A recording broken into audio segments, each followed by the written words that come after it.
चलिए अहंकार और उसके विनाशकारी अंजाम की दो पौराणिक कथाएं देखते हैं। कहानी शुरू होती है एक गहरी दुश्मनी से जिसने पूरे ब्रह्मांड में उथल-पुथल मचा दी थी। राजा दक्ष का अहंकार देखिए, उन्होंने अपने ही दामाद भगवान शिव के लिए मन में घृणा पाल रखी थी। इसी अहंकार में दक्ष ने एक भव्य यज्ञ रखा, पर अपनी ही बेटी सती और शिव को नहीं बुलाया। शिव ने तो बहुत समझाया, पर सती एक बेटी का फर्ज निभाने अपने पिता के घर चली गईं। वहां अपने पति का अपमान सती सह न सकीं और उन्होंने यज्ञ की आग में ही आत्मदाह कर लिया। सती की मृत्यु का पता चलते ही शिव का दुख क्रोध में बदल गया और शुरू हुआ विनाश का नृत्य तांडव। शिव ने अपने क्रोध से वीरभद्र को जन्म दिया। उसका बस एक ही काम था, दक्ष के यज्ञ को नष्ट करना।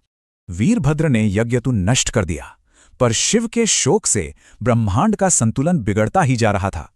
शिव को शांत करने के लिए भगवान विष्णु ने अपने सुदर्शन चक्र से सती के शरीर के 51 हिस्से कर दिए। ये हिस्से धरती पर जहां भी गिरे वो जगहें पवित्र शक्ति पीठ बन गईं, जो दिव्य स्त्री ऊर्जा का केंद्र हैं। पर क्या अहंकार की कहानी यहीं खत्म हो गई? नहीं, ये एक नए रूप में फिर सामने आई। देखिए, अहंकार की ये कहानी फिर दक्ष से ही जुड़ती है, पर इस बार उनके दूसरे दामाद चंद्रदेव से। चंद्र ने अपना वादा तोड़ दिया। वो अपनी 27 पत्नियों में से सिर्फ रोहिणी को ही चाहते थे। बार बार समझाने पर भी जब चंद्र नहीं माने तो दक्ष ने उन्हें धीरे धीरे खत्म हो जाने का श्राप दे दिया। शाप का असर देखिए, जैसे जैसे चंद्र की रोशनी घटी, दुनिया का संतुलन बिगड़ने लगा। अब घबराए हुए देवता फिर शिव के पास मदद मांगने पहुंचे, पर इस बार शिव का जवाब विनाश नहीं, करुणा था।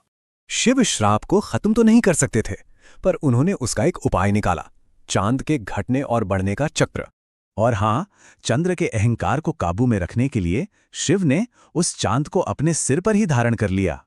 तो इन दोनों कहानियों से एक ही बात सामने आती है, अहंकार किसी का भी हो, अंत विनाशी होता है। ये कथाएं हमें सिखाती हैं कि असली अमरता ताकत में नहीं, बल्कि अहंकार के त्याग में है। चंद्रमा की कहानी हमें सोचने पर मजबूर करती है, क्या करुणा एक श्राप को भी एक सुंदर ब्रह्मांडीय वरदान में बदल सकती है?